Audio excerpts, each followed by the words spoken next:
Dis-moi, combien de projets tu as commencé cette année? Un régime, un business, une formation, un livre, et combien tu as vraiment fini? Soyons honnêtes, moi-même j'ai une liste. Une très longue liste. Et pendant longtemps, je me suis dit que j'étais quelqu'un de feignant. Mais en fait, c'est bien plus profond que ça. Et aujourd'hui, on va en parler. Nous croyons tous que c'est une question de discipline, que les gens qui réussissent sont plus courageux, plus sérieux, plus disciplinés ou même plus motivés que nous. Mais c'est faux. Le vrai problème, il est dans notre cerveau. Quand tu commences quelque chose de nouveau, ton cerveau libère de la dopamine, cette hormone du plaisir. Tu te vois déjà au résultat. Tu imagines ta vie après et ça fait tellement de bien, mais dès que la réalité arrive, la difficulté, la répétition, les doutes, cette sensation, elle disparaît et ton cerveau, il cherche autre chose, un nouveau projet, une nouvelle idée ou même un nouveau départ. C'est pas de la fainéantise, c'est de la biologie. Alors, concrètement, qu'est-ce qui nous empêche vraiment de terminer ce qu'on commence? Il y a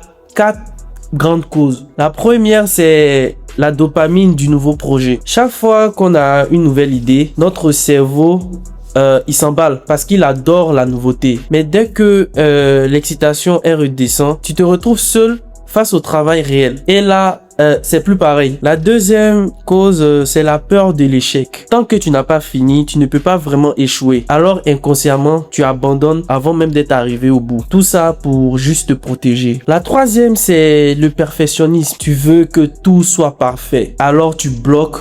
Tu relis, tu corriges, tu recommences. Et à force de vouloir que ce soit parfait, tu ne finis jamais rien. Et la quatrième cause, c'est trop de projets en même temps. Tu veux tout faire, tout de suite. Alors tu t'éparpilles. Et quand on n'est pas tout, on avance nulle part. Et tout ça, ça a un coût. Un coût qu'on ne voit jamais toujours, mais qu'on ressent chaque jour. D'abord, tu vas perdre confiance en toi. Chaque projet abandonné, c'est une petite voix dans ta tête qui te dit, tu vois, tu n'es pas capable. Et à force, tu vas finir par y croire. Aussi, tu te sens feignant alors que ce n'est pas le cas. Tu as de l'énergie, tu as des idées, tu as de l'ambition, mais tu confonds commencer et avancer. C'est pas pareil. Et il y a aussi un truc qui est tes restent tes rêves. Et ça, c'est le plus grave. Pas parce que tu n'es pas capable, mais c'est parce que tu n'as pas donné à un projet le temps qui puisse devenir une réalité. Et le pire dans tout ça, c'est que plus c'est facile d'abandonner et plus tu abandonnes. C'est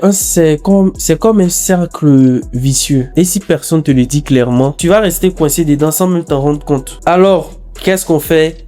Comment on sort de ce cycle? La première chose, c'est d'arrêter de compter sur la motivation. La motivation, c'est une émotion. Elle vient, puis elle repart. Les gens qui finissent, c'est qu'ils commencent, c'est pas parce qu'ils sont plus motivés que toi. Ils ont juste un système, des routines, des habitudes. Donc, tu vas construire des systèmes et pas des excuses. La deuxième chose, c'est de finir petit avant de viser plus grand. Si tu veux écrire un livre, commence d'abord par finir un article. Tu veux lancer un business, commence par faire une seule tâche aujourd'hui. La confiance, elle vient en finissant des petites choses, pas en rêvant de grandes. La troisième chose, c'est de trouver ton pourquoi. Pas je veux gagner de l'argent, pas je veux maigrir. Tu dois te trouver quelque chose de plus profond. Quelque chose qui te tient debout même quand tu n'as pas du tout envie. Parce que la vraie question, c'est pas qu'est-ce que tu veux faire, c'est pourquoi tu veux le faire. Et la dernière chose, c'est de choisir un projet, un seul, et engage-toi à le finir avant de passer au suivant. Parce qu'un projet fini en vaut mieux que 10 projets abandonnés. Pas quelqu'un de feignant, tu n'es pas quelqu'un d'incapable, tu es juste humain. Et personne ne t'a appris à finir ce que tu commences. Mais aujourd'hui, tu sais maintenant pourquoi ça arrive. Tu sais ce qui se passe dans ton cerveau. Et maintenant, tu as le choix. Continuer à commencer sans finir ou décider que cette fois sera différent. Un projet, un engagement, un résultat. Alors moi je te pose la question, c'est quoi le projet que tu vas finir cette fois? Écris-le dans les commentaires, juste un mot, juste un projet, et on se retrouve dans la prochaine vidéo pour aller encore plus loin. Si cette vidéo t'a parlé, n'hésite pas à la partager à quelqu'un qui en a besoin, et aussi abonne-toi parce qu'ici on parle des choses que personne ne te dit vraiment. À bientôt.